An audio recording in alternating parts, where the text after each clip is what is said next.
السلام علیکم ورحمۃ اللہ وبرکاتہ۔ نحمده ونصلی علی رسولہ الکریم، اما بعد فاعوذ باللہ من الشیطان الرجیم، بسم اللہ الرحمن الرحیم، رب اشرح لی صدری ویسر لی امری واحلل عقدۃ من لسانی یفقہوا قولی۔ اور جب میرے بندے آپ سے میرے بارے میں سوال کریں تو کہہ دیجیے بے شک میں قریب ہوں، میں پکارنے والی کی پکار کا جواب دیتا ہوں جب وہ مجھے پکارے۔ تو ان کو چاہیے کہ وہ میرا حکم مانیں اور مجھ پر ایمان رکھیں تاکہ وہ ہدایت پائیں۔ فاستغفروه ثم توبوا الیہ ان ربی قریب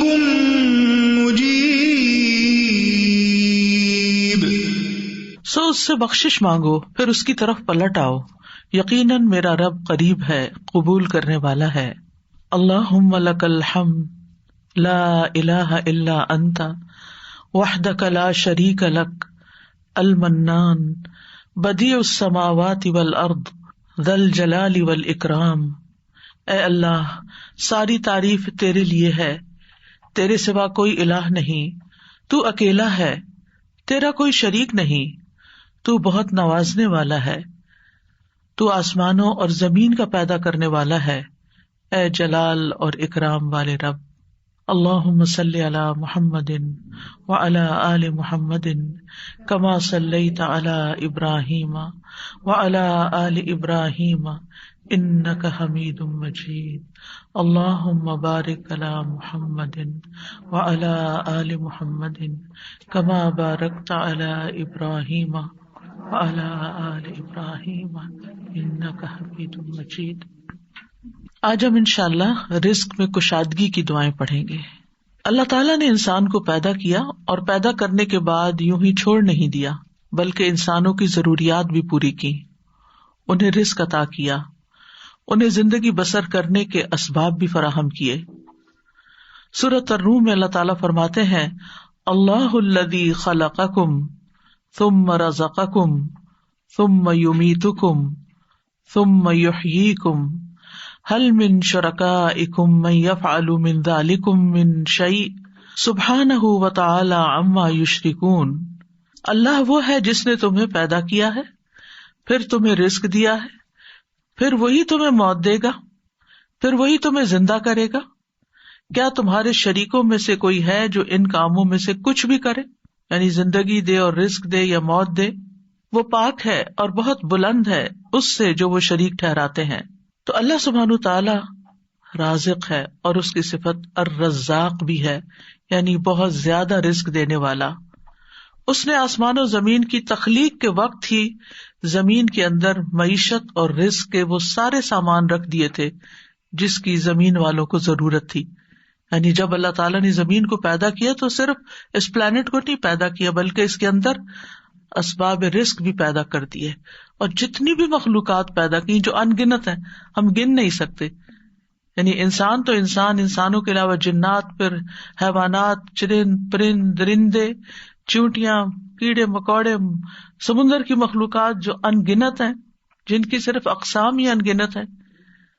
تو صرف ان کو پیدا نہیں کیا بلکہ ان سب کے رزق کی جو ضروریات تھیں وہ بھی زمین کے اندر رکھ دی۔ اور پھر آپ دیکھیے کب سے یہ زمین بنی ہے اور کب سے اس پر حیوانات موجود ہیں، اور وہ ہر روز کھا رہے ہیں، پی رہے ہیں، اپنی ضروریات پوری کر رہے ہیں۔ سبحان اللہ، یعنی انسان سوچے، اور اگر انسان اس کو شمار کرنا چاہے، گننا چاہے، تو آپ گن نہیں سکتے، آپ امیجن بھی نہیں کر سکتے کہ ہر روز کتنی مخلوق کیا کچھ نہیں کھا جاتی، اور پھر اگلے روز پھر، اور پھر دن میں صرف ایک بار نہیں، انسان تو حیوانوں سے بھی زیادہ کئی بار کھاتے ہیں، اور اللہ تعالیٰ دے رہا ہے اور دے رہا ہے اور دے رہا ہے۔ ہزاروں سال سے یہ سلسلہ چل رہا ہے، اور وہ سارے اسباب معیشت زمین کے اندر ہیں۔ یعنی ایسا نہیں کہ وہ کچھ کھا لیے تو پھر ختم ہو گئے، جیسے آپ اپنی فریج میں سے کچھ نکال لیں تو پھر دوبارہ تو وہ نہیں ملے گا جو آپ نے نکال لیا، لیکن اللہ کی زمین کے اندر جو کچھ ہے وہ آپ نکالتے جا رہے ہیں، اور پھر اللہ تعالیٰ دوبارہ ان میں سے پیدا کرتا چلا جا رہا ہے۔ نہیں ایک ٹری جو آج ہمیں نظر آتا ہے، معلوم نہیں اس کے پیچھے کتنی ہی چین ہے ٹریز کی کہ جن کا یہ بچہ ہے جو آج ہمیں نظر آ رہا ہے. تو یہ اللہ سبحانہ وتعالیٰ ہی کی قدرت ہے اور اس کی طاقت ہے اور اس کی پلاننگ ہے. اسی لیے ہم جب رب کا لفظ استعمال کرتے ہیں تو ہم کیا کہتے ہیں؟ خالق، پیدا اس نے کیا، مالک بھی وہی، مدبر بھی وہی، رازق بھی وہی. یعنی رب کے اندر رازق کا لفظ بھی آتا ہے، یعنی اللہ تعالیٰ کی صفت رزق بھی آتی ہے. اس نے صرف پیدا نہیں کیا، صرف وہ مالک ہی نہیں ان چیزوں کا، بلکہ ان کی پلاننگ بھی کرتا ہے، مدبر ہے. اور پھر اس کے ساتھ ساتھ اس نے ان سب کے رزق کا بھی اہتمام کیا. اور رزق تو ایک چیز ہے، اور بھی تمام ضروریات کا اہتمام کیا ہے. سورۃ ہود میں آتا ہے وَمَا مِن دَابَّةٍ فِي الْأَرْضِ إِلَّا عَلَى اللَّهِ رِزْقُهَا، زمین میں چلنے والا کوئی جاندار ایسا نہیں مگر اس کا رزق اللہ ہی کے ذمہ ہے. وہ پرندوں کو ان کے گھونسلوں میں، درندوں کو ان کی گھات میں، مچھلیوں کو سمندر کی تہہ میں، چیونٹیوں کو ان کے بلوں میں رزق فراہم کر رہا ہے. اور رزق کا مالک بھی صرف وہی ہے. سب کچھ اس کے ہاتھ میں ہے، سب کچھ اس کے اختیار میں ہے.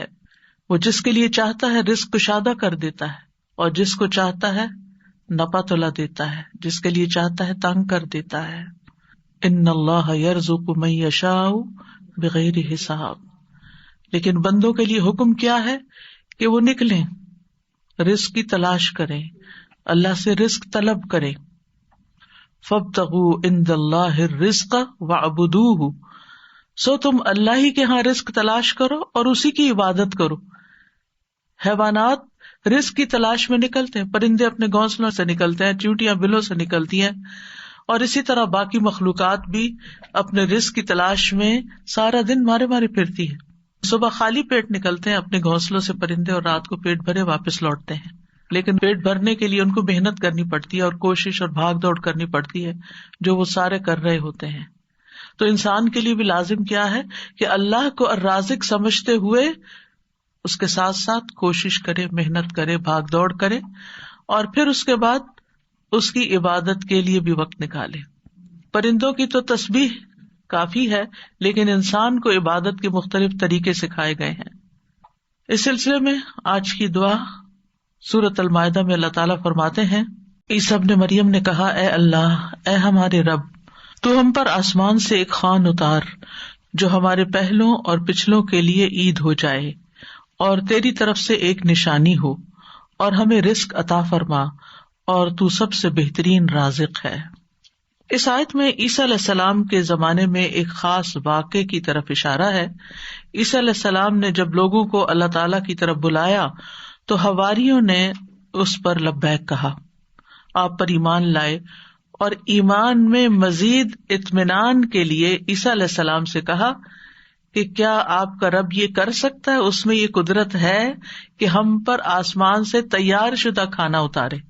یعنی ویسے تو اللہ تعالیٰ زمین سے رزق دے ہی رہا ہے، تو ہم چاہتے ہیں کہ وہ آسمان سے ہمارے لیے کھانے کے لیے ریڈی ٹو ایٹ ہمارے لیے ایک خوان اتارے، یعنی پورا دسترخوان نیچے آئے. تو عیسیٰ علیہ السلام نے انہیں اس مطالبے سے روکا اور اللہ سے ڈرایا، کیونکہ یہ ایک طرح کا معجزہ تھا، اور معجزہ طلب کرنے کے بعد اگر کوئی شخص اللہ تعالیٰ کی بات نہیں مانتا تو پھر اس کی سزا بہت سخت ہے. لیکن حواریوں نے اپنے مطالبے کی 3 وجوہات بتائیں کہ ہم کیوں چاہتے ہیں کہ ہمارے ساتھ ایسا ہو. ایک یہ کہ ہم فکر معاش سے آزاد ہو کر، یکسو ہو کر اللہ کی عبادت کریں. دوسرے یہ کہ ہمیں یقین حاصل ہو جائے کہ آپ جو کچھ ہمیں کہہ رہے ہیں کہ یہ اللہ کی طرف سے ہے، وہ بالکل سچ ہے، حقیقت ہے، اور اللہ واقعی ہر چیز پر قدرت رکھتا ہے. اور تیسرے یہ کہ جب وہ دسترخوان نازل ہو تو پھر ہم سب خوش ہو جائیں. ظاہر ہے کہ اللہ کی طرف سے جو کھانا آئے گا تو اس کا تو پھر کیا ہی لطف ہوگا اور کیا ہی اس کا حساب ہوگا. تو ہم اس دن کو پھر خوشی کا دن بنا لیں، ہماری عید کا دن بن جائے، اور پھر ہم آئندہ بھی اس دن کو یاد رکھتے ہوئے ہر سال عید منایا کریں. جب ان کا یہ مطالبہ سنا تو عیسیٰ علیہ السلام نے نہایت عاجزی کے ساتھ اللہ رب العزت سے دعا کی.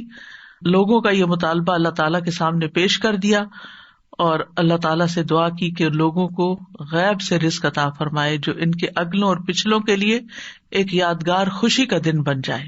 اور یہ ایسا معجزہ ہو کہ لوگ اپنی آنکھوں سے دیکھ لیں کہ کس طرح آسمان سے اترا، یعنی وہ زمین کے رزق سے پھر مختلف چیز ہو. کیونکہ زمین کا رزق تو سب اپنی آنکھوں سے دیکھتے ہیں، جو کچھ زمین پیدا کرتی ہے اور جو سمندر سے اور مختلف سورسز سے ہمیں رزق حاصل ہوتا ہے، لیکن یہ جو آسمان کا رزق ہے obviously یہ زمین کے رزق سے مختلف ہوگا، تو اس سے ہمارا ایمان بڑھ جائے گا۔ تو عیسیٰ علیہ السلام نے عرض کی قال عیسی ابن مریم اللہم ربنا، آپ دیکھیے دعاؤں میں یا اللہم آتا ہے یا ربنا آتا ہے، یہاں عیسیٰ علیہ السلام نے دونوں صیغے استعمال کیے ہیں، اللہم ربنا یعنی حواریوں کا مطالبہ قبول کر کے اللہ سبحانہ وتعالیٰ سے نہایت عاجزی کے ساتھ دعا کی کہ اے اللہ، اللہم اے اللہ، ربنا جو ہمارا پالنے والا ہے، جو ہمارا رب ہے۔ اور اس سے یہ بھی ظاہر ہوتا ہے کہ عیسیٰ علیہ السلام اپنے آپ کو نہ اللہ سمجھتے تھے، نہ اللہ کا بیٹا، اور نہ ہی رب سمجھتے تھے، بلکہ وہ اللہ سبحانہ تعالیٰ کو یا اللہ اور یا رب کہہ کے پکار رہے تھے۔ تو اس سے کیا ظاہر ہوتا ہے کہ وہ خود رب نہیں تھے، اور نہ ہی وہ اس کے قائل تھے، اور نہ ہی وہ کسی چیز میں اپنا کوئی اختیار سمجھتے تھے۔ اور پھر یہ بھی دیکھیے کہ حواریوں نے عیسیٰ علیہ السلام سے یہ کیوں کہا کہ آپ دعا کریں؟ اگر وہ انہی کو رب مانتے ہوتے تو انہی سے مانگ لیتے۔ تو ان سے جب انہوں نے یہ کہا تو اس سے یہ پتا چلتا ہے کہ عیسیٰ علیہ السلام کے ماننے والوں کے ذہن میں کہیں دور پار بھی یہ خیال نہیں تھا کہ عیسیٰ علیہ السلام اللہ کا کوئی حصہ ہے نعوذ باللہ، یا کوئی بیٹے ہیں، یا کسی بھی طرح الوہیت کا کوئی مقام رکھتے ہیں۔ وہ ان کو ایک نبی کے طور پر ہی سمجھتے تھے۔ تو انہوں نے اللہ سبحانہ وتعالیٰ ہی کی ربوبیت کا اس بات کیا یا اس پر ایمان لائے۔ پھر کہا کہ تکون لنا عیدن لاولنا وآخرنا، عید کا لفظ عاد یعود سے ہے، لوٹ کر آنا، یعنی وہ خوشی جو بار بار آئے، ہر سال پلٹ کر آئے۔ یہ سالانہ بھی ہو سکتی ہے اور ہفتہ وار بھی۔ مسلمانوں کی 2 عیدیں سالانہ ہیں اور 1 ہفتہ وار ہے۔ اس کے علاوہ کوئی اور عید ثابت نہیں ہے جو ہم نے خود سے بنا لی ہیں عیدیں، وہ قرآن و سنت سے ثابت نہیں ہے۔ تو ہم سالانہ عید تو اچھی طرح مناتے ہیں، لیکن افسوس یہ کہ جمعے کا اہتمام کم سے کم ہوتا جا رہا ہے۔ جمعے کے دن بھی غسل کرنا چاہیے، اچھے صاف ستھرے کپڑے پہننے چاہیے، تیار ہونا چاہیے، اہتمام کرنا چاہیے۔ یعنی جمعے کا دن عام دنوں کی طرح نہیں ہونا چاہیے، یعنی وہ دن ہمارے لیے خاص دن ہے، اسے خاص دن سمجھ کر ہی اس میں سارے کام کریں، چاہے وہ عبادت کے ہوں یا جو دوسرے کام ہوں۔ اور پھر آپ دیکھیے کہ انہوں نے کہا کہ وہ دن ہمارے لیے عید کا ہو، لأولنا وآخرنا، ہماری پہلی فرسٹ جنریشن یعنی جو ہمارے دور کے لوگ ہیں، وآخرنا اور جو ہمارے بعد میں آئیں گے، وآیۃ منک، اور تیری طرف سے ایک نشانی بھی ہو، تیری قدرت کی علامت ہو، یعنی عیسیٰ علیہ السلام کی سچائی کی علامتوں کے یہ واقعی اللہ کے رسول ہیں اور انہوں نے جو کہا وہ سچ کہا۔ اور پھر وارزقنا وانت خیر الرازقین دعا بھی کی، اور یہ رزق کے حصول کی دعا بھی ہے، یعنی اتنا حصہ اگر انسان پڑھتا ہے، وارزقنا وانت خیر الرازقین، تو ہمیں عطا کر، ہمیں رزق دے، اور تو سب سے بہترین رزق دینے والا ہے، اور یہاں پر ہمیں کسی مشقت کے بغیر اپنے پاس سے رزق عطا فرما۔ اب آپ دیکھیے کہ اللہ سبحانہ تعالی بہترین رازق ہے، یعنی کس اعتبار سے کہ جو اس کی طرف سے رزق آتا ہے وہ اپنی کیفیت کے اعتبار سے اور کمیت کے اعتبار سے بہترین ہوتا ہے، یعنی سب سے افضل ہوتا ہے۔ اور انسانوں نے اس کی جو شکلیں بنا لی ہیں، پروسیس کر لیا اس کو، تو وہ اپنی کیفیت کے اعتبار سے بہترین نہیں رہا، کیونکہ انسانوں کے لیے اس طرح فائدہ مند نہیں۔ آپ نے دیکھا ہوگا کہ جو چیزیں نیچرلی اگتی ہیں، گرو کرتی ہیں، اور جو فریش فوڈ آپ سی سے لیتے ہیں، سی فوڈ ہوتی ہے یا کچھ، یا ہم باقی غذاؤں کے مقابلے میں زیادہ صحت مند غذائیں ہوتی، خیر الرازقین۔ اور اس لیے بھی خیر الرازقین کہا گیا اللہ تعالیٰ کو کہ لوگ اگر اللہ تعالیٰ کی نافرمانی بھی کریں تو بھی وہ ان کو اپنا رزق دیتا ہے، وہ کفر بھی کریں، اس کا انکار بھی کریں، اس سے ناراض بھی ہوں، پھر بھی رزق دیتا ہے۔ لیکن بندوں میں سے جو کسی کو رزق دیتے ہیں وہ ایسا نہیں کرتے، حتیٰ کہ ماں باپ بھی اگر دیکھتے کہ بچے بات نہیں مانتے تو ان سے کنارہ کش ہو جاتے ہیں۔ آپ جہاں جاب کرتے ہیں، جاب نہیں کریں تو آپ کو کوئی سیلری نہیں دے گا۔ انسانوں کا معاملہ یہ ہوتا ہے، لیکن اللہ سبحانہ تعالیٰ آپ عبادت کریں یا نہ، آپ نماز پڑھیں یا نہ، آپ روزہ رکھیں یا نہ وہ آپ کو کھانے کو دیتا رہے گا. تو اس دعا سے یہ پتا چلتا ہے کہ انسان جب دعا کرے تو بہت عاجزی کے ساتھ دعا کرے اور اللہ تعالیٰ کو اس کے بہترین ناموں کے ساتھ پکارے. اللہم ربنا، یہ دونوں نام اکٹھے بھی کر سکتے ہیں، اور اس کے علاوہ بھی یا رزاق، یا فتاح. اور پھر یہ کہ انتہائی عاجزی اور انکساری رویے میں بھی ہونی چاہیے کہ اللہ ہم محتاج ہیں، تو دینے والا ہے. اور پھر اللہ تعالیٰ سے بہترین رزق مانگنا چاہیے، یعنی تو بہترین رزق دینے والا. اللہ تعالیٰ کی صفت کو بیان کیا جا رہا ہے، یعنی ہمیں بھی ایک طرح سے انڈائریکٹلی کیا کہا جا رہا ہے کہ ہمیں بھی بہترین رزق عطا فرما. رزق کیا چیز ہے، یعنی رزق کا اطلاق کس کس چیز پر ہوتا ہے؟ ابن منظور لسان العرب میں کہتے ہیں رزق سے مراد ہر وہ چیز ہے جس کے ساتھ ہر زندہ مخلوق کی زندگی قائم ہوتی ہے، یعنی جس پر زندگی کا انحصار ہوتا ہے، خواہ وہ چیز مانوی ہو یا مادی ہو. مانوی سے مراد یعنی جس کو ہم چھو نہیں سکتے، جس کو ہم جانتے ہیں، سمجھتے ہیں، محسوس کرتے ہیں، یعنی انٹینجیبل جس کو آپ کہہ سکتے ہیں. تو رزق دونوں طرح ہوتا ہے، ٹینجیبل بھی اور انٹینجیبل بھی. اسی طرح بعض نے یہ کہا کہ ہر نعمت ہی ایک طرح سے رزق ہے، یعنی جتنی بھی نعمتیں ہمیں ملی ہیں وہ ساری رزق ہیں. یعنی صرف مال ہی رزق نہیں ہے بلکہ رزق کا ایک وسیع دروازہ ہے. ہر وہ چیز جو اللہ تعالی بندوں پر نعمتوں کی صورت میں انعام فرماتا ہے، جیسے مال، اولاد، ہسبینڈ، اہل و عیال، ماں باپ، پھر اسی طرح صحت، محبت، قبولیت، یہ ساری چیزیں رزق کہلاتی ہیں. اور یہ اللہ تعالیٰ کی طرف سے تقدیر میں مقرر کر دی گئی ہیں، یعنی اللہ تعالیٰ نے ہر بندے کا رزق مقرر کر رکھا ہے کہ اس کو کتنا دینا ہے. تو انسان کے لیے پھر کیا لازم ہے کہ اللہ جب دے تو پھر انسان شکر ادا کرے. جیسے اوپر میں نے ذکر کیا کہ حصی اور مانوی دونوں اعتبار سے جو نعمتیں ہمیں ملی ہیں وہ رزق ہے، تو محبت بھی ایک رزق ہے. حضرت عائشہ کہتی ہیں میں نے نبی صلی اللہ علیہ وسلم کی ازواج میں سے کسی پر رشک نہیں کیا سوائے خدیجہ رضی اللہ عنہا کے، اور میں نے حضرت خدیجہ کو نہیں دیکھا، یعنی ان کو زمانہ نہیں پایا.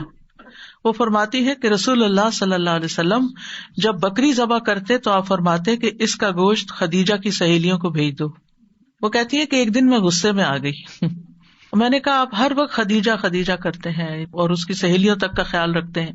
تو رسول اللہ صلی اللہ علیہ وسلم نے فرمایا انی قد رزقت حبھا، مجھے خدیجہ کی محبت عطا کی گئی ہے، یعنی اللہ نے میرے دل میں اس کی محبت ڈالی. انسان کسی کو مرنے کے بعد صرف محبت کی وجہ سے یاد رکھ سکتا ہے کہ جس کے ساتھ آپ کا کوئی قلبی تعلق ہو، اور یہ بھی اللہ دلوں میں ڈالتا ہے. قرآن مجید میں آتا ہے ان الذین آمنوا وعملوا الصالحات سیجعل لهم الرحمن ودا، بے شک جو لوگ ایمان لائے اور انہوں نے نیک عمل کیے رحمان ان کے لیے دلوں میں محبت ڈال دے گا. آپ کسی سے زبردستی محبت نہیں کرا سکتے، آپ کسی کے آگے رو پیٹ کے، اس کے ساتھ غصہ کر کے، اس کی منتیں کر کے، یا اس کو مال دے کے، یا اس کی خوشامد کر کے آپ اس سے کہیں آپ مجھے محبت دیں، آپ مجھ سے محبت کریں، کبھی بھی نہیں کوئی کرے گا جب تک اللہ دلوں میں محبت نہ ڈالے. اور اگر آپ کے لیے اللہ نے کسی کے دل میں محبت ڈال دی ہے تو اس پر اللہ کا شکر ادا کرنا چاہیے کہ یہ اللہ نے رزق دیا ہے مجھے، کیونکہ محبت کہیں سے خریدی نہیں جا سکتی. اللہ تعالیٰ فرماتے ہیں لو انفقت ما فی الارض جمیعا ما الفت بین قلوبہم، اگر زمین میں جو کچھ ہے سارے کے سارا بھی آپ خرچ کر دے دے لوگوں کو، آپ ان کے دلوں میں محبت نہیں ڈال سکتے. یعنی نہ یہ مال سے خریدی جا سکتی ہے، اور نہ ہی یہ کسی مطالبے سے خریدی جا سکتی ہے، اور نہ ہی یہ احسان جتا کے اور کسی کو ذلیل کر کے یا کسی کو کسی طرح مجبور کر کے محبت لی جا سکتی ہے. یہ اللہ کی دین ہوتی ہے، اور جس کو اللہ دے وہی محبت حاصل کرتا ہے. اور اس کے پیچھے بھاگنا نہیں چاہیے، بھاگنا چاہیے اللہ کی رضا کے کاموں میں، اور نہ اس بات کی فکر کرنی چاہیے میری ماں مجھ سے محبت کرتی ہے کہ نہیں، کیونکہ کچھ بچوں کو ساری زندگی یہی یقین نہیں آتا کہ ماں محبت کرتی ہے. شوہر مجھ سے محبت کرتا ہے کہ نہیں، ساری زندگی شک میں پڑی رہتی ہیں، حتیٰ کہ بیمار پڑ جاتی ہیں بعض خواتین. ریسنٹلی کسی کے بارے میں جو پتا چلا کہ ان کا دماغ چل گیا صرف اس بات پہ کہ ہسبینڈ مجھ سے وہ محبت نہیں کرتا جو مجھے چاہیے، اور اس کی وجہ سے مزری، دنیا کی ہر نعمت ہے اس کے پاس، لیکن اب وہ ایک طرح سے ذہنی مریض بن گئی خاتون. وہ تو خیر ایک سیویئر کیس ہو گیا نا، لیکن اس سے نچلے درجے پر کسی نہ کسی ڈگری، کسی نہ کسی لیول پر ہر شخص کو یہ شکوہ رہتا ہے، اور اس سے باہر نکلنا چاہیے، کیونکہ انسان اس سے اپنی صلاحیتیں کھو دیتا ہے. انسان کی پروڈکٹیوٹی ماری جاتی ہے جب انسان لوگوں کی محبت کا یا تو دیوانہ ہوتا ہے، اور یا وہ اس کا فقیر بن جاتا ہے، یا اس کو یہ پریشانی لگ جاتی ہے کہ کوئی مجھ سے محبت کیوں نہیں کرتا، کیونکہ اس پریشانی سے انسان کو حاصل کچھ نہیں ہوتا. اور پھر آپ دیکھیے کہ بعض اوقات خواتین کا مسئلہ یہ بھی ہوتا ہے کہ ان کے اوپر کچھ کنڈیشنز ایسی ہوتی ہیں، ہارمونل چینجز ہوتے ہیں، پیریڈز کا مسئلہ ہے، بچوں کی ولادت کا مسئلہ ہے، اور کئی طرح کی پریشانیاں، بچوں کو دودھ پلا رہی ہے، فزیکل کنڈیشنز کتنی بدلتی جاتی ہیں، جس کی وجہ سے عموماً وہ زیادہ اٹینشن سیکرز ہوتی ہیں. تو یہ جو اٹینشن سیکنگ ہے یہ بھی ایک بیماری ہے، یعنی اس میں بھی آپ نے اپنا ریموٹ کنٹرول دوسرے کے ہاتھ میں دیا ہوا ہے. وہ آپ کو اٹینشن دے تو آپ خوش، آپ کے اپنے پاس کوئی چیز نہیں کہ جس سے آپ خوش ہو سکیں. بھائی آپ کے اپنے پاس کوئی چیز ہونی چاہیے، آپ انڈیپینڈنٹ ہو، کیوں کسی کی غلامی میں پڑے ہوئے ہیں، انڈیپینڈنٹ ہو، آپ اپنے چائے کے کپ کو انجوائے کریں، آپ اپنے بک ریڈنگ کو انجوائے کریں، آپ اپنے گھر کے کام کو انجوائے کریں، آپ مختلف چیزوں کے اندر مختلف ایکٹیویٹیز میں اپنے آپ کو انوالو کر کے وہاں سے آپ خوشی حاصل کریں. اپنی خوشیاں اپنے بچوں کے اندر مت ڈال دیں کہ بچے سامنے ہوں گے تو میں خوش ہوں گی اور بچے نہیں تو میں خوشی نہیں. آپ اپنی خوشیاں مال و دولت میں نہیں ڈالیں کہ میرے پاس ڈھیر مال آئے گا ہر مہینے تو پھر ہی میں خوش ہوں گی، اور اگر کسی مہینے کے اوپر نیچے ہو گیا تو میری ساری خوشی چلی گئی. چیزوں کے اندر، انسانوں کے اندر خوشیاں نہیں ڈھونڈیں. اور سب سے بڑی خوشی تو خود اللہ کے ذکر میں ہے، اللہ کی یاد میں ہے، اللہ کی عبادت میں ہے، اللہ سبحانہ تعالیٰ کے دین میں ہے، اس دین کے علم حاصل کرنے میں ہے، اس علم کو سکھانے میں ہے، اس کے راستے میں نکلنے کو ہے. کیا آپ نے کسی حدیث میں صحابہ کرام میں سے کسی کے بارے میں یہ پڑھا تھا کہ وہ ذہنی مریض ہو گئے تھے؟ کوئی مینٹل النس تھی وہاں؟ کوئی ایموشنل امبیلنسز تھے وہاں؟ کوئی ان باتوں پر لڑائیاں تھیں آپس میں وہاں؟ ہرگز نہیں، کیونکہ وہ ایموشنلی اسٹرانگ تھے. میں جانتی ہوں، میں خود ایک عورت ہوں، عورت ایموشنلی ویک ہوتی ہے مرد کے مقابلے میں، لیکن اس کو اپنی ویکنیس نہ بننے دیں. کانفیڈنٹ ہو، اسٹرانگ ہو، اپنے لیے زندگی میں خود چیزیں تلاش کریں کہ جس کام کے لیے اللہ نے آپ کو بنایا، آپ کی زندگی میں وہ کیا مقصد ہونا چاہیے، وہ کون سا کام ایسا ہے کہ جس کو کر کے آپ کو خوشی ملتی ہے، اس کو پکڑ لیں. اگر وہ جائز ہے اور اللہ کی حدود کے اندر ہے اور اللہ تعالیٰ کی ناراضگی کا نہیں. یعنی میں آپ کے لیے سجیسٹ نہیں کر سکتی، ہر انسان کو اللہ تعالیٰ نے مختلف بنایا ہے، اور ہر انسان، کسی کی ذہنی ضروریات اور طرح کی ہوتی ہے، کسی کی اور طرح سوچ ہوتی ہے. کوئی میتھمیٹکس میں بہت اچھا، کوئی شاعری میں بہت اچھا، کوئی لٹریچر میں بہت اچھا، کوئی کسی چیز میں، کوئی کسی چیز میں. آپ دیکھیں آپ کی اسٹرینتھ کیا ہے، اللہ نے آپ کو کیا دے کے بھیجا ہے، تو اس چیز کو تلاش کریں، اپنے اسکلز کو ڈیولپ کریں، اپنے آپ کو اسٹرانگ کریں، اور اپنی زندگی کو بہترین کاموں میں استعمال کریں، کیونکہ اس پر انحصار ہے آخرت کے درجے کا. آج ضائع کر دیا نا اپنا وقت اور اپنی صلاحیتیں اور اپنی زندگی، کیونکہ بعض لوگ تو پھر بیمار پڑ کے کچھ کرنے کے قابل نہیں رہتے، اور بعض لوگ تو پھر نہ کسی عبادت کے لائق اور اپنے آپ کو بھی نہیں سنبھال سکتے. پھر وہ زندگی کیا زندگی ہے؟ یعنی آپ دیکھیں کہ ایک شخص جو ذہنی مریض بن جائے، اللہ تعالیٰ ہر ایک کو بچائے اس سے، اس کی کوئی زندگی ہے؟ وہ کچھ بھی کرنے کے قابل نہیں، وہ کیا زندگی جیتا ہے؟ اسی لیے ہمیں دعا سکھائی گئی کہ اللہ ہمیں ارذل العمر سے بچا، یعنی بڑھاپے میں بھی جا کے ہمارا دماغ نہ خراب ہو. کیونکہ جب لوگوں کی عمر زیادہ ہو جاتی ہے، حافظہ ختم ہو جاتا ہے، کچھ لوگ الزائمر کے مریض ہو جاتے ہیں، کوئی ڈیمینشیا ہو جاتا ہے، ایجنگ کے ساتھ ساتھ ہوتا ہے. لیکن کچھ لوگ آپ دیکھیں ماشاءاللہ، کل کسی نے مجھے کسی عالم کی پکچر بھیجی کہ یہ پچھلے 51 ایئر سے اس مسجد میں، ایک سیم مسجد، ہر سال پورا قرآن سنا رہے ہیں، اور اس پکچر میں بھی وہ تراویح پڑھا رہے تھے کہ اس سال بھی وہ 81 ایئرس کے ہیں اور پورا قرآن سنائیں گے. وہ بھی تو انسان ہے، ان کو اللہ نے اتنا اسٹرانگ حافظہ کیوں دیا؟ اس قرآن کی برکت سے، کہ جب آپ نے سوچ لیا کہ میں نے سال کے آخر میں یہ کام کرنا تو آپ پورا سال تیاری کریں گے نا. تو میں سوچ رہی تھی کہ کہاں ہم ہر سال قرآن سنانا حافظے سے، اور اتنا ریگولرلی کنسسٹنسی کے ساتھ ایک کام کرتے چلے جانا, یہ ہے نا قابل رشک زندگیاں. یہ تھوڑی ہے کہ آج رو رہے ہیں, کل سو رہے ہیں, پرسوں کچھ کر رہے ہیں, ترسوں کچھ کر رہے ہیں, نہ ادھر کے نہ ادھر کے, نہ دنیا کے نہ آخرت کے. یہ تو اپنے آپ کو ضائع کرنا ہے. تو ہم میں سے ہر شخص یہ دیکھے وَلْتَنظُرْ نَفْسٌ مَا قَدَّمَتْ لِغَدٍ, ہر شخص دیکھے اس نے اپنی کل کے لیے کیا تیاری کی ہے, دنیا کے کل کے لیے بھی اور آخرت کے کل کے لیے بھی. اس کا فیوچر کیا ہے, کیونکہ ہر انسان کو وہی ملے گا جو وہ کر رہا ہے. تو رزق کی کئی قسمیں ہیں, اور پھر جب ہم رزق مانگے اور جس چیز کی کمی ہمیں محسوس ہو وہ اللہ سے مانگ لیں, بندوں کے پیچھے نہ جائیں, بندوں کے آگے ہاتھ نہ پھیلائیں. جیسے بندے کے آگے ہاتھ پھیلا کے روٹی مانگنا منع ہے نا, یا انسان کو ذلیل کرتا ہے, ایسے کسی کے آگے ہاتھ پھیلا کے محبت مانگنا یا اور کوئی چیز دنیا کی مانگنا جو ہے وہ انسان کی قدر کو گھٹا دیتا ہے, انسان کی ویلیو کم ہو جاتی ہے. لہذا اللہ سے یہ رزق مانگے. علم بھی رزق ہوتا ہے, رب زدنی علما, یہ رزق بھی اللہ سے مانگے. تو اللہ تعالیٰ اپنے بندوں کا رزق دو طرح کا دیتا ہے. ایک عام رزق ہے جس سے ہر نیک اور فاجر فائدہ اٹھاتا ہے, اس میں انسان, حیوان, جن سب شامل ہے, سب کو کھانے کو دیتا ہے, بنیادی بیسک نیڈ سب کی پوری ہو رہی, اور یہ جسمانی رزق ہے. اور یہ اللہ نے تقسیم کیا اور ہر ایک کو زندہ رکھنے کے لیے اللہ نے ذمہ لیا ہوا ہے, کیونکہ زندگی کا انحصار اس پر ہے, زندگی اس پر ڈپینڈ کرتی ہے کہ یہ رزق آپ کے پاس ہو. رزق کی دوسری قسم خاص ہے, یہ اللہ تعالیٰ اپنے انبیاء اور اپنے رسولوں کے ہاتھ پر اپنے بندوں میں سے جسے چاہتا ہے یہ رزق عطا کرتا ہے, اور یہ ایمان اور توحید کا رزق ہے. وہ اپنے رسولوں کے ذریعے جسے چاہتا ہے دیتا ہے. یہ اللہ تعالیٰ صرف اس کو عطا کرتا ہے جو اس کا حقدار ہے, جو اس کا طلبگار ہے, جو اس پہ شکر گزار ہے. کیونکہ اگر آپ اس کی پرواہ نہیں کرتے کہ آپ ہدایت کے راستے پہ یا گمراہی پہ, تو اللہ کو بھی پرواہ نہیں. تو جو اس کو ڈیزرو کرتا ہے اور جو اس پہ پھر شکر ادا کرتا ہے کہ الحمدللہ الذی ہدانی لہذا, اللہ نے مجھے نعمت اسلام دی, میں شکر گزار ہوں اس پر.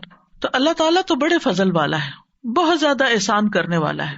اور جیسے دنیاوی رزق کے لیے اسباب اختیار کرنے پڑتے ہیں, ایسے ہی اس رزق کے لیے, ایمان اور ہدایت کے رزق کے لیے بھی اسباب اختیار کرنے پڑتے ہیں.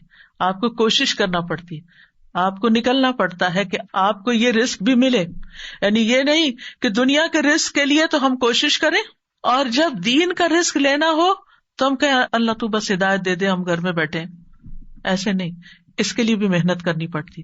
اور ہماری اسلامی تاریخ, اسلامک ہسٹری ہمارے سامنے ہے کہ کس طرح علماء نے ایک ایک حدیث کے لیے مہینوں کا سفر کیا, ایک حدیث جاننے کے لیے, اور اپنی زندگیاں کھپا دی. پیدل بھی چلے اور سواریوں پر بھی, اور لٹے بھی اور پٹے بھی, اور گرمی اور سردی برداشت کی, اور ہر طرح کی تکلیف اٹھائی اس علم کو حاصل کرنے کے لیے. اس کے مقابلے میں ہم نے تو کچھ بھی ایفرٹ نہیں لگائی, کوئی قربانی نہیں دی. تو ایمان میں اضافے کے لیے بھی آپ کو نکلنا پڑتا ہے, کچھ کام کرنے پڑتے ہیں, اس کے لیے بھی اجتماعیت چاہیے ہوتی ہے, علم میں اضافے کے لیے بھی. اسی طرح اگر آپ چاہتے ہیں کہ آپ کی قدر, عزت اور محبت میں اضافہ, تو اس کے لیے بھی آپ کو قربانیاں دینی پڑتی ہیں, اس کے لیے آپ کو بندوں کی خدمت کرنی پڑتی ہے. عزت لینا چاہتے ہیں, عزت دینی پڑتی ہے, محبت لینا چاہتے ہیں, محبت دینی پڑتی ہے. یعنی اس دنیا میں اللہ تعالیٰ نے ایک اصول بنایا ہے, گیو اینڈ ٹیک. پہلے گیو, دینے والے بنو, جب آپ کو ملے گا. یہ انسانی کوششوں کا حصہ ہے, اور باقی اس کے ساتھ ساتھ دعا اور اللہ سے اچھی امید. اور یاد رکھیے, سب سے بہترین رزق تو جنت ہے, سب سے بہترین نعمت جنت ہے, جو سب سے مکمل, سب سے افضل, سب سے معزز, سب سے بلند, سب سے زیادہ قائم رہنے والا, ایسا رزق جو کبھی ختم نہیں ہوگا, جس کی راحتیں اور لذتیں اور نعمتیں کبھی بھی ختم نہ ہوں گی. اور یہ رزق مومنوں کے ساتھ خاص ہے, یہ صرف ایمان والوں کے لیے ہے. اللہ تعالیٰ فرماتے ہیں وَمَن يُؤْمِن بِاللَّهِ وَيَعْمَلْ صَالِحًا يُدْخِلْهُ جَنَّاتٍ تَجْرِي مِن تَحْتِهَا الْأَنْهَارُ خَالِدِينَ فِيهَا أَبَدًا قَدْ أَحْسَنَ اللَّهُ لَهُ رِزْقًا. اور جو اللہ پر ایمان لائے اور نیک عمل کرے, وہ اسے ایسے باغوں میں داخل کرے گا جن کے نیچے سے نہریں بہتی ہیں, ان میں وہ ہمیشہ رہنے والے ہیں, ہمیشہ ہمیشہ. بلا شبہ اللہ نے اس کے لیے اچھا رزق بنایا ہے. پھر یہ بات یاد رکھیے کہ رزق کا مالک بھی صرف اللہ ہے، رزق کی کنجیاں بس اس کے پاس ہے۔ قرآن مجید میں آتا ہے یا ایھا الناس اذکروا نعمت اللہ علیکم ھل من خالق غیر اللہ یرزقکم من السماء والارض لا الہ الا ھو فانا تؤفکون۔ لوگو اپنے آپ پر اللہ کے احسان کو یاد رکھو، کیا اللہ کے سوا کوئی اور خالق بھی ہے جو تمہیں آسمانوں اور زمین سے رزق دے؟ کوئی اور بھی ہے؟ نو، یاد رکھو اس کے سوا کوئی الہ نہیں، پھر تم کہاں سے دھوکا کھا جاتے ہو۔ پھر اسی طرح رزق میں جو کمی بیشی ہوتی ہے، اپ اینڈ ڈاؤن ہوتا ہے، مثلاً کوئی وقت ہوتا ہے آپ کے پاس بہت ہوتا ہے، پھر ایک وقت ہوتا ہے کہ وہ سکڑنے لگتا ہے، کم ہونے لگتا ہے۔ ایک وقت ہوتا ہے آپ اپنی جوانی کی پیک پر ہوتے ہیں، خوب محنت کام کرتے ہیں، بہت کچھ ہوتا ہے، پھر آہستہ آہستہ آہستہ کم ہوتا جاتا ہے، پھر آپ ریٹائر ہو جاتے ہیں، پھر آپ بوڑھے ہو جاتے ہیں، پھر آپ دوسروں کے محتاج ہو جاتے ہیں۔ تو یہ زندگی میں عام طور پر اوپر جانا نیچے آنا یہ سب دیکھتے ہی ہیں، زندگی کے اپس اینڈ ڈاؤن جن کو کہتے ہیں آپ۔ لیکن بات یہ ہے کہ عام دنوں میں بھی رزق، چاہے جسمانی رزق ہو، مال کی شکل میں ہو یا محبت ہو، اس میں اپس اینڈ ڈاؤنز ہوتے ہیں۔ ریلیشنز میں بھی اپس اینڈ ڈاؤنز ہوتے ہیں، یعنی انسانوں کے ساتھ جو محبت ہوتی ہے ہر وقت ایک جیسی نہیں ہو سکتی، ہر وقت پیک پر نہیں ہو سکتی۔ کیوں؟ اس لیے کہ انسان اس کو برداشت نہیں کر سکتا۔ اللہ نے ہمارے لیے جذبات بنائے، بڑے خوبصورت ہیں یہ جذبات، لیکن ہر وقت جذبات میں رہنا نقصان دہ ہے، ہر وقت جذباتی زندگی گزارنا نقصان دہ ہے۔ پھر اسی طرح قرآن مجید میں آتا ہے اللہ یبسط الرزق لمن یشاء ویقدر، اللہ رزق فراخ کر دیتا ہے جس کے لیے چاہتا ہے اور تنگ کرتا ہے۔ وفرحوا بالحیات الدنیا، اور وہ دنیا کی زندگی پہ خوش ہو گئے۔ وما الحیات الدنیا فی الآخرۃ الا متاع، حالانکہ دنیا کی زندگی آخرت کے مقابلے میں تھوڑے سامان کے سوا کچھ نہیں۔ کیا اللہ تعالیٰ کے پاس کمی ہو جاتی کہ وہ ہمارا رزق تنگ کر دیتا؟ نہیں، ایسا نہیں ہے۔ لہو مقالید السماوات والارض، اسی کے پاس آسمان و زمین کی کنجیاں ہیں۔ یبسط الرزق لمن یشاء، پھر اس کی اپنی حکمت ہے، اس کی تقسیم ہے، جس کے لیے چاہتا پھیلا دیتا، ویقدر، اور تنگ کر دیتا ہے۔ وہ جانتا ہے، پھیلا دیتا ہے، دیکھتا ہے، آزماتا ہے، کتنا شکر ادا کرتا ہے۔ لیبلونی اشکر ام اکفر، اللہ نے مجھے یہ سب کچھ دیا کہ مجھے آزما رہا ہے، میں شکر کرتا ہوں یا ناشکری کرتا ہوں۔